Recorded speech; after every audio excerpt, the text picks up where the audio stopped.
નમસ્કાર દર્શક મિત્રો, દેશ અને દુનિયાના સુપરફાસ્ટ સમાચારમાં આપનું સ્વાગત છે। આજના તાજા અને સૌથી મોટા સમાચાર જાણીએ પહેલા ચેનલને સબસ્ક્રાઇબ કરી નાખજો। ખેડૂતો માટે અંબાલાલ પટેલની મોટી આગાહી। ચોમાસાને લઈને અંબાલાલ પટેલે મોટી આગાહી કરી છે। અંબાલાલ પટેલની આગાહી અનુસાર 6મી જૂનથી ગુજરાતમાં પ્રી મોન્સૂન એક્ટિવિટી શરૂ થશે। 12મી જૂનથી ગુજરાતમાં ચોમાસાનો પ્રારંભ થવાની અંબાલાલ પટેલની આગાહી છે। ખેડૂતો માટે પણ અંબાલાલ પટેલે સારા સમાચાર આપ્યા છે। અંબાલાલ પટેલે આગાહી કરી છે કે 12 થી 15 તારીખ વચ્ચે વાવણી લાયક વરસાદ થશે। દક્ષિણ ગુજરાત અને દક્ષિણ સૌરાષ્ટ્રથી ગુજરાતમાં ચોમાસાની શરૂઆત થશે। 12મી જૂનના રોજ ગુજરાતના કેટલાક વિસ્તારોમાં ભારે વરસાદ પડશે। 15મી જૂનના રોજ ગુજરાતના કેટલાક વિસ્તારોમાં અતિભારે વરસાદની આગાહી કરી છે।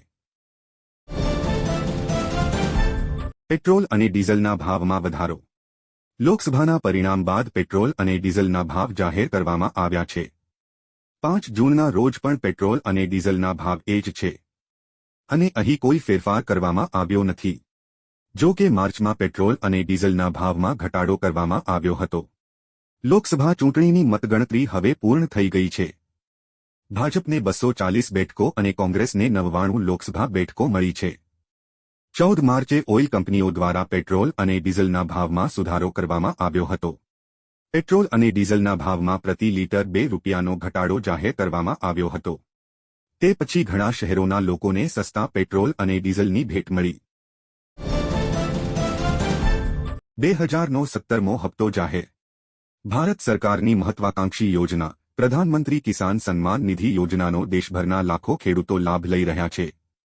ભારત સરકાર પીએમ કિસાન સન્માન નિધિ યોજના હેઠળ દેશના ગરીબ ખેડૂતોને દર વર્ષે 6000 રૂપિયા આપે છે અને આ 6000 રૂપિયાની આ આર્થિક સહાય ખેડૂતોના ખાતામાં 3 હપ્તામાં ટ્રાન્સફર કરવામાં આવે છે। દરેક હપ્તો 4 મહિનાના અંતરાલ પર બહાર પાડવામાં આવે છે। દરેક હપ્તા હેઠળ ખેડૂતોના ખાતામાં 2000 રૂપિયાની રકમ જમા કરવામાં આવે છે। તાજેતરમાં 28 ફેબ્રુઆરીએ વડાપ્રધાન નરેન્દ્ર મોદીએ મહારાષ્ટ્રમાં આયોજિત એક વિશેષ કાર્યક્રમમાં પીએમ કિસાન સન્માન નિધિ યોજનાનો 16મો હપ્તો બહાર પાડ્યો હતો। જ્યારે હવે દેશભરના ખેડૂતો એ જાણવા માટે ઉત્સુક છે કે યોજનાનો 17મો હપ્તો ક્યારે બહાર પાડવામાં આવશે। તો મીડિયા રિપોર્ટ્સ અનુસાર કેન્દ્ર સરકાર જૂન અથવા જુલાઈ મહિનામાં પીએમ કિસાન સન્માન નિધિ યોજનાનો 17મો હપ્તો જાહેર કરી શકે છે। જો કે સરકારે હજુ સુધી હપ્તાની રકમ ટ્રાન્સફર કરવા અંગે કોઈ સત્તાવાર જાહેરાત કરી નથી।